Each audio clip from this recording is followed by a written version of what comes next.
Hi, this is Sharifa. Welcome or welcome back. Welcome back. Doo-doo. I come to you today with my first of I Am America series, Women History Month. So, in February, if you were here, you saw I put together a collection of recommended movies. I'm sorry, not movies, but books. I want to do movies, but let's get back to what I was talking about. A collection of recommended books um, for Black History Month. And so this month, I want to highlight women of of of of all nationality, races, and everything for Women's History Month. I was excited to do this, and so um, yeah, I just want to get into it. So, just like I did for the previous month, I am America series where I put together a collection of two or three books, four at the most, of recommended subjects, recommended titles by subject. And so I did a range. And so for Women's Month, I want to come up with, just a few selected ranges. I want to keep it down to 2 to 3 books per video because I don't want the videos to be drawn out. These are just recommendations. These are not explorations, they're just recommendations. And so I want to get to the first one. I want to open up this month talking about Lady Justice. And so I want to start off with the collection that I have of women who served in the United States Supreme Court. Now, these two books that I have are of women who I've charted her entire career since while she was a justice, and the other one is she's fairly new. So these two women have made and are going to continue make um, history in the United States based on their presence in a mostly white male dominated space. And so it gives me the pleasure to introduce the two women that I'm talking about for this particular um, book recommendation. I had three, but I cannot find it. The two women that I want to recommend is books falling everywhere, you guys. Give me a moment. The first one is Ruth Bader Ginsburg, A Life by Jan Sharon DeHart. And this is a biography of Ruth Bader Ginsburg. And yeah, she was one of the justices. I want to say she was appointed by Clinton. And so she she has a lot of famous legal opinions, and some of them are actually discussed in this biography of her life and her rise from having parents or one parent who survived the Holocaust to her upbringing and her family speaking, a language that we don't hear a lot here in the United States. It depends. Yiddish, she was fluent in Yiddish and English. I thought that was a very interesting fun fact. I just want to add that in. But it also talks about her marriage, her trials and tribulations from her husband, being diagnosed with cancer, while, she was raising a young child and working.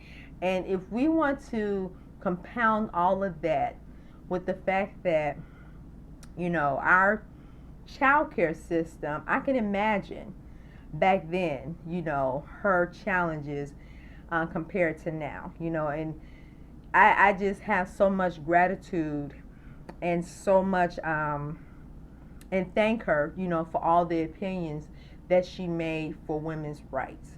And that's what I'm trying to hit on. My the unfortunate part about it is that during her time, she her cancer came back, and she ended up passing away while she was still a justice. She did not have the opportunity to retire, or she didn't retire. And the president at that time was President Barack Obama. He was not given the opportunity to replace her. Basically, the vote was stolen for one of the justices in the United States. And so that changed the trajectory of a lot of our opinions that we have legally right now today. And that's why it's very important that, we understand our history, know our rights, and how we can move forward. She was a big, big, big advocate for women's rights, and I'm happy to start with Ruth Bader Ginsburg for my Women's Month book recommendation. The second one, and I think you guys know who this is. I have been such a fan of hers since I've heard about her nomination. She is one of our newer justices, Ketanji Brown Jackson. And I think she is the last one. She was the last one appointed to the Supreme Court by Biden, Joe Biden, the 46th president of the United States. And so she is also the first Black African American justice female on the court. So yeah, one thing her and Ruth have in common is that both of them went to Harvard, attended Harvard Law School. Both of them wrote for the Harvard Law Review, and both of them knew they wanted to be justices. Those were just fun, interesting facts. But this book came out. She did a press tour over the summer, and I just enjoyed just getting the opportunity to know her on not personable level, but a lot of times we don't get the opportunity to see our justices give a snippet of their life, like talk about their life. And so she did a press release tour on her book in the summer of 2024, and I just thought that was very interesting. And then I immediately, before I physically purchased this copy, I immediately download. I immediately got the book from Audible. I used one of my credits, and I'm very particular about my credits, but I had to get one for her. And so I listened to it on audio first, and she did read the book, her audio book. And then I went and got this because I wanted to have the physical copy as well. So, yes, lovely one, Ketanji Brown Jackson. And those were the two women that I wanted to talk to kick this Women's Month. I Am America series. I'm sorry, you guys. I'm not going to edit that either. But the other women that I want to give honorable mention, I do have a book on Sandra Day O'Connor, and I cannot find it. She was the original female Supreme Court justice, and she was appointed by Reagan. And I wanted to mention her because she has also contributed a lot to the opinions, legal opinions of United States. Other women of the Supreme Court justice, we have Miss Sonia Sotomayor. She was appointed by Barack Obama. And then there was another one. Let me see. Elaine Keegan. She was appointed by Barack Obama. And then we have, last but not least, Amy Coney Barrett. And she was placed by Trump. So it's nice to see that we have women who are, you know, just trailblazers in the justice system. And even though, you know, I don't agree with some of the opinions of the more conservative voices, I will say this is that, you know, in a world where there are, you know, different opinions and different outlooks on life, you know, we have the rule of law, right?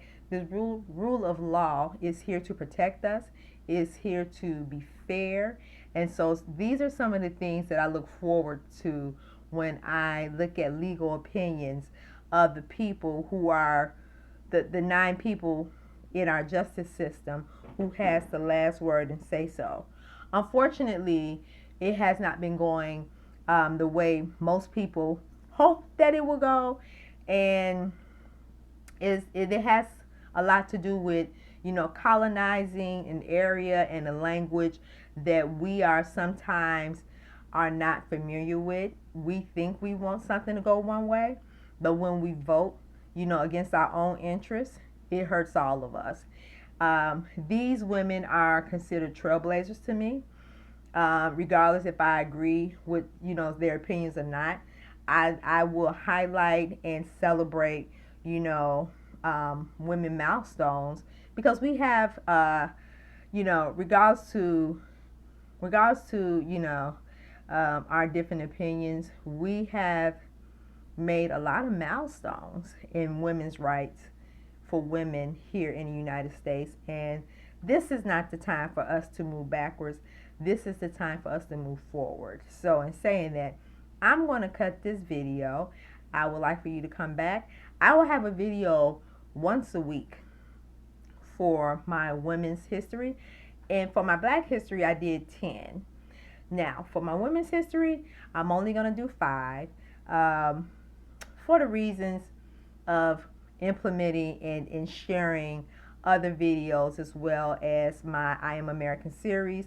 But I want to keep the series going every month. There'll be a new theme. And so for March, that's what you have to anticipate. So with that being said, see you in my next video. Oh, do me a favor. Click like, share, subscribe. Which one should you do first? Should you subscribe, like, and share? Either way it go, if you can do all 3, it would be an honor.